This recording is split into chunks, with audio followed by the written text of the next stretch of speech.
Hello बच्चों, आप सभी का बहुत बहुत स्वागत है एक बार फिर से मेरे चैनल पर। तो आज हम लोग क्लास 10 के सामाजिक विज्ञान भूगोल का पुस्तक का हम लोग पाठ 1 करने वाले हैं। तो चलिए शुरू करते हैं। तो हमारी इस किताब का नाम है समकालीन भारत 2। उसके चैप्टर 1 का नाम है संसाधन एवं विकास। तो चलिए शुरू करते हैं। हमारे पर्यावरण में उपलब्ध प्रत्येक वस्तु जो हमारी आवश्यकताओं को पूरा करने में प्रयुक्त की जा सकती हैं और जिसको बनाने के लिए प्रौद्योगिकी उपलब्ध है, जो आर्थिक रूप से संभाव्य और सांस्कृतिक रूप से मान्य है, एक संसाधन है। हमारे पर्यावरण में उपलब्ध वस्तुओं की रूपांतरण प्रक्रिया प्रकृति, प्रौद्योगिकी और संस्थाओं के पारंपरिक क्रियात्मक संबंध में निहित है। मानव प्रौद्योगिकी द्वारा प्रकृति के साथ क्रिया करते हैं और अपने आर्थिक विकास की गति को तेज करने के लिए संस्थाओं का निर्माण करते हैं। सबसे पहले यहाँ कहा गया कि हमारे पर्यावरण में जो कुछ भी उपलब्ध है, जो हमारे आवश्यकताओं को पूरा करता है, वही संसाधन है। तो क्या आप भी अन्य बहुत से लोगों की तरह संसाधनों को प्राकृतिक उपहार समझते हैं? ऐसा नहीं है। संसाधन मानवीय क्रियाओं का परिणाम है। मानव स्वयं संसाधनों का महत्वपूर्ण हिस्सा है। वे पर्यावरण में पाए जाने वाले पदार्थों को संसाधनों में परिवर्तित करते हैं तथा उन्हें प्रयोग करते हैं। इन संसाधनों का वर्गीकरण निम्न प्रकार से किया जा सकता है। पहला, उत्पत्ति के आधार पर जैव और अजैव, समावक्त के आधार पर नवीकरण योग्य और अनवीकरण योग्य, स्वामित्व के आधार पर व्यक्तिगत, सामुदायिक, राष्ट्रीय और अंतर्राष्ट्रीय, विकास के स्तर के आधार पर संभावी, विकसित, भंडार और संचित कोश। संसाधन दो प्रकार के, मानवीय और प्राकृतिक। प्राकृतिक में दो, नवीकरण योग्य और अनवीकरण योग्य। नवीकरण योग्य में सतत अथवा प्रवाह जैसे पवन, जल, और दूसरा जैव, जिसमें होगा प्राकृतिक वनस्पति, वन्य वनस्पति। प्राकृतिक वनस्पति में आ जाएगा वन। अनवीकरण योग्य में हो जाएगा पुनः चक्रीय और अचक्रीय। पुनः चक्रीय का उदाहरण जैसे धातु और अचक्रीय का जैसे जीवाश्म ईंधन। मानवीय संरचनाएं एवं संस्थाएं, दूसरा मात्रा एवं गुणवत्ता। संसाधनों का विकास।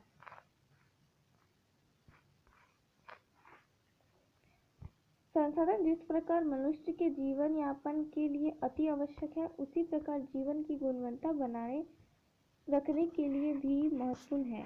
ऐसा विश्वास किया जाता था कि संसाधन प्रकृति की देन है, परिणाम स्वरूप मानव ने इनका अंधाधुंध उपयोग किया है, जिससे निम्नलिखित मुख्य समस्याएं पैदा हो गई हैं।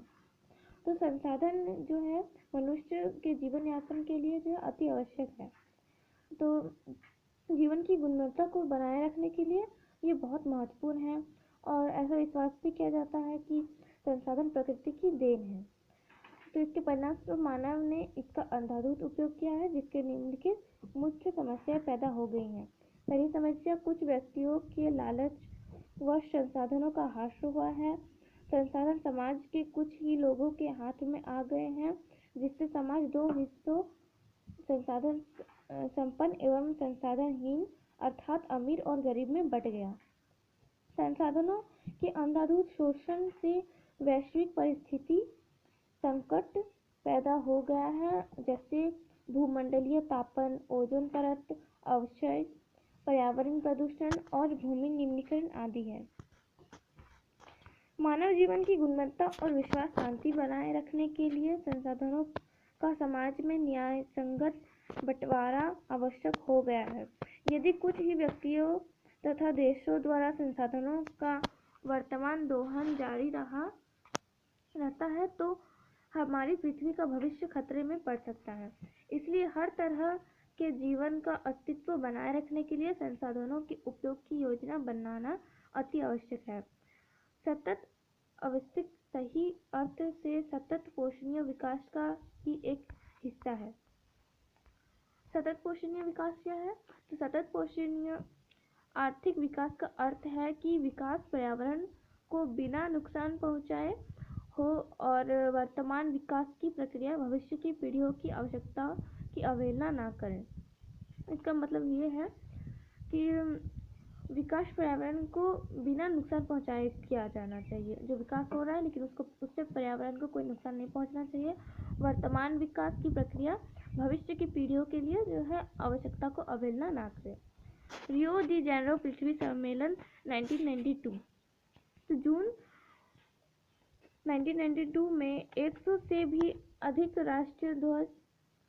राष्ट्राध्यक्ष ब्राजील के शहर रियो डी जेनेरो में प्रथम अंतर्राष्ट्रीय पृथ्वी सम्मेलन में एकत्रित हुए। सम्मेलन का आयोजन विश्व स्तर पर उभरते पर्यावरण संरक्षण और सामाजिक आर्थिक विकास की समस्याओं का हल ढूंढने के लिए किया गया था।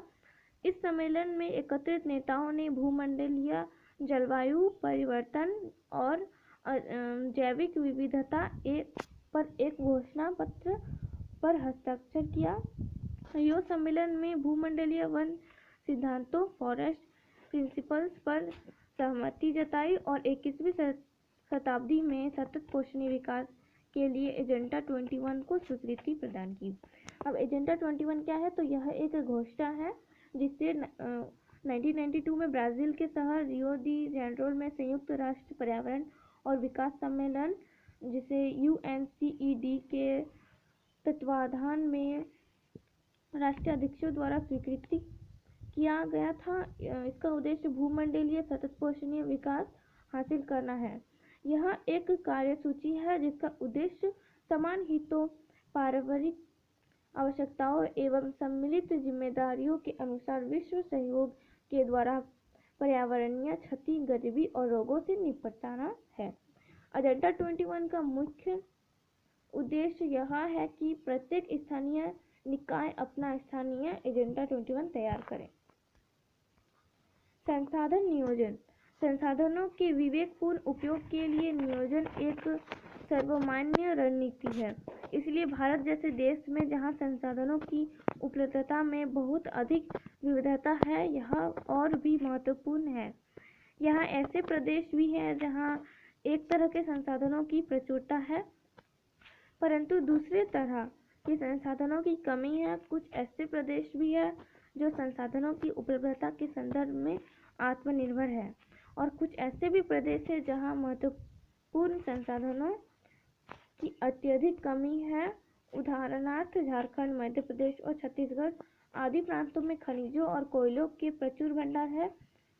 अरुणाचल प्रदेश में जल संसाधन प्रचुर मात्रा में पाए जाते हैं परंतु मूल विकास की कमी है।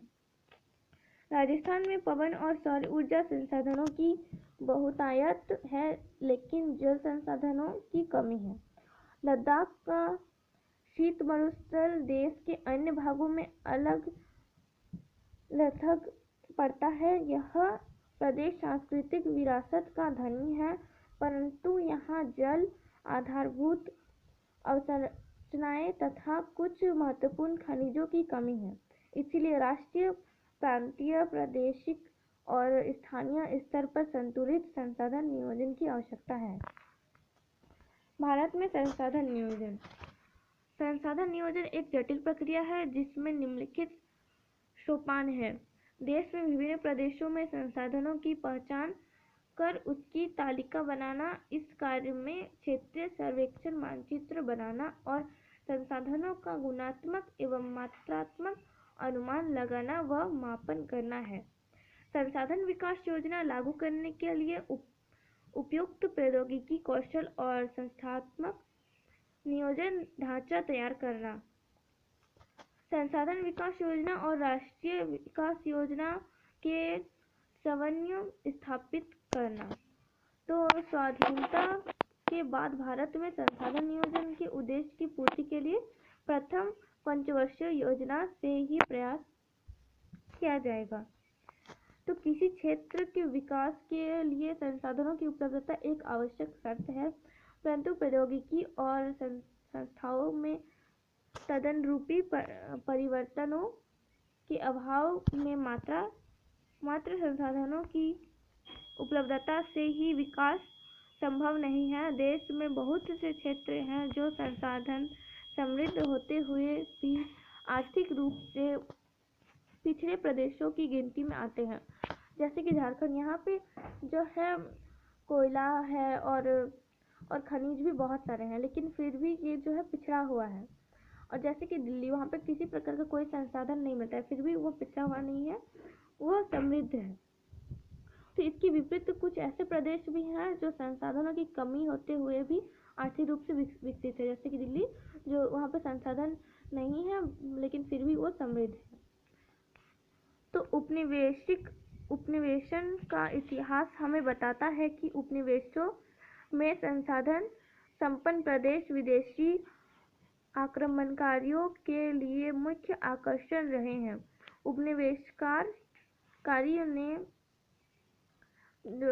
उपनिवेशकारी देशों ने बेहतर प्रौद्योगिकी के सहारे उपनिवेशों के संसाधनों का शोषण किया तथा उन पर अपना आधिपत्य स्थापित किया। अतः संसाधन किसी प्रदेश में विकास में तभी योगदान दे सकते हैं जब वहाँ उपयुक्त प्रौद्योगिकी विकास और संस्थागत परिवर्तन किए जाएं।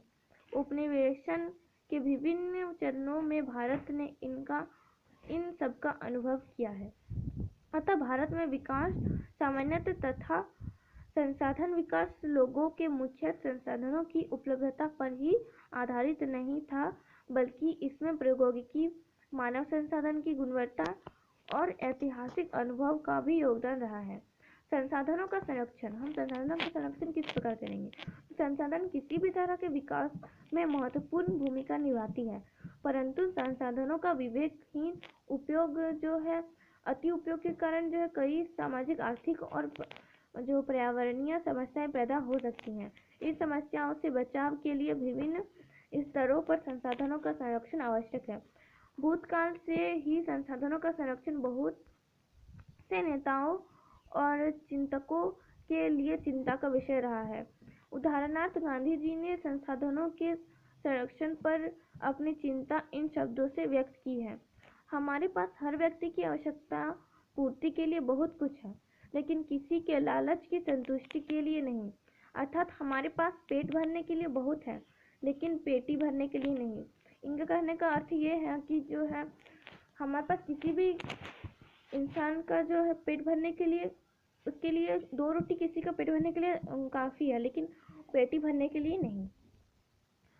उसके अनुसार विश्व स्तर पर संसाधन हासिल के लिए लालची और स्वार्थी व्यक्ति तथा आधुनिक प्रौद्योगिकी की शोषणात्मक प्रवृत्ति जिम्मेदार है। वे अत्यधिक उत्पाद के विरुद्ध थे और इसके स्थान पर अधिक बड़े जनसमुदाय द्वारा उत्पाद के पक्षधर थे। अंतर्राष्ट्रीय स्तर पर व्यावसायिक तरीके से संसाधन संरक्षण की वकालत 1968 में क्लब ऑफ रोम ने की। तत्पश्चात 1974 में शुमेसर ने अपनी पुस्तक स्मॉल इज ब्यूटीफुल में इस विषय पर गांधी जी के दर्शन की एक बार फिर से पुनरावृत्ति की है। 1987 में बुंदेलैंड आयोग रिपोर्ट द्वारा वैश्विक स्तर पर संसाधन संरक्षण में मूलाधार योगदान किया गया। इस रिपोर्ट ने सतत पोषणीय विकास की संकल्पना प्रस्तुत की और संसाधन संरक्षण की वकालत की। यह रिपोर्ट बाद में हमारा साझा भविष्य शीर्षक आवर कॉमन फ्यूचर शीर्षक से पुस्तक के रूप में प्रकाशित हुई। इस संदर्भ में एक और महत्वपूर्ण योगदान रियो डी जेनेरो, ब्राजील में 1992 में आयोजित पृथ्वी सम्मेलन द्वारा किया गया।